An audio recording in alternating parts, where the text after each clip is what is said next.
ওলমি ওলমি এটা থোকতে কিমানবিলাক মাহৰ চিৰা লাগিছে ধৰিব পাৰিছেনে? এইবিলাক বাৰু কি মাহ হয় কোনোবাই ক'ব পাৰিবনে? হয় বন্ধুসকল, এই মাহটো এগৰাকী মাৰোৱাৰী সম্প্ৰদায়ৰ মোৰ ফ্ৰেণ্ডৰ ঘৰত লাগি আছিলে।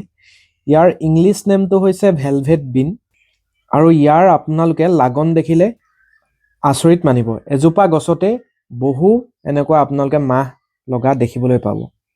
আৰু আপোনালোকে ভিডিঅ'টো চাই থাকিব কেনেধৰণে ইয়াক হাৰ্ভেষ্টিং কৰা হয়, কেনেধৰণে আপোনালোকে সকলো প্ৰক্ৰিয়া কৰিব লাগিব। প্ৰথমতে আপোনালোকক ইয়াৰ ফুল ফুলিলে কেনেকুৱা হয় দেখাওঁ।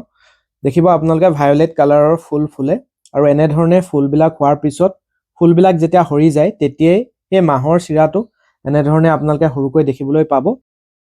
আৰু মাহৰ চিৰাটো প্ৰথমতে সেউজীয়া কালাৰৰ হয় আৰু লাহে লাহে যেতিয়া পুৰঠ হয় এনেকুৱা পৰ্যায় পায়হি তেতিয়া ইয়াৰ কালাৰ প্ৰায় ৰঙচুৱা বৰণৰ হয় আৰু যেতিয়াই ইয়াৰ এই মাহবিলাকৰ চিৰাৰ কালাৰবিলাক ডাঠ হালধীয়া ফালে অগ্ৰসৰ হৈ থাকে লগালগ ইয়াৰ মাহবিলাকৰ বৰণো ক'লা বৰণলৈ ৰূপান্তৰিত হয়। এতিয়া যিহেতু এইবিলাক পুৰঠ হৈছে আমি এতিয়া পাৰিম এইবিলাক।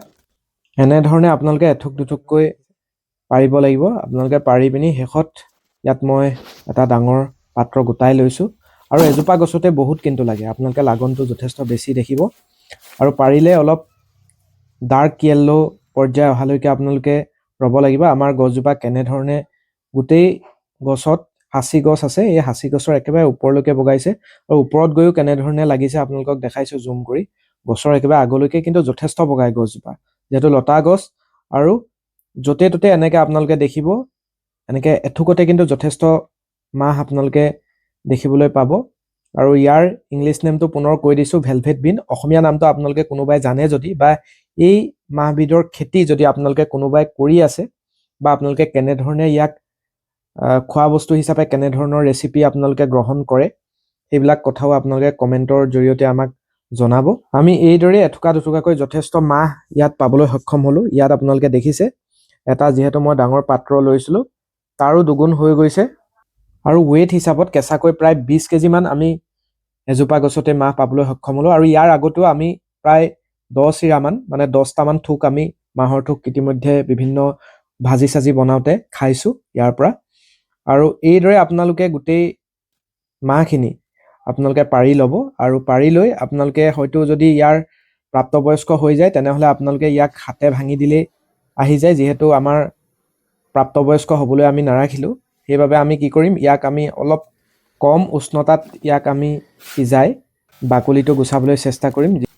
যিহেতু এই মাহটোৰ বাকলিটো যথেষ্ট ডাঠ গতিকে কটাৰীৰে কাটি থাকোঁতে যথেষ্ট অসুবিধা হয় আৰু যথেষ্ট টান ধৰে, সেইবাবে অলপ কোমল হ'বলৈ ইয়াক আমি অলপ কম উষ্ণতাত সিজাম। গতিকে অলপ মই ইয়াৰে কিছু মাহৰ চিৰা অলপ অলপকৈ উতলা পানীত দিছোঁ, অলপ কম উতলাত। তাৰপিছত সিজোৱাৰ পিছত ইয়াৰ বৰণ এইদৰে ক'লা হৈ গৈছে আৰু ইয়াৰ গুটিসমূহ আপোনালোকে দেখিব এইদৰে আমি গুটিসমূহ পাইছোঁ অলপ, আৰু এটা এটাকৈ এনেধৰণে গুটিসমূহ আমি এতিয়া উলিয়াম ইয়াৰ। আৰু আটাইবিলাক মাহ আমি যেতিয়া গুচাইছিলোঁ আপোনালোকক দেখাম কেনেধৰণে মাহৰ গুটিসমূহ ওলায় ইয়াৰ পৰা। আপোনালোকে দেখিছে ক'লা ক'লা মাহৰ গুটি এইদৰে আপোনালোকে পাবলৈ সক্ষম হ'ব।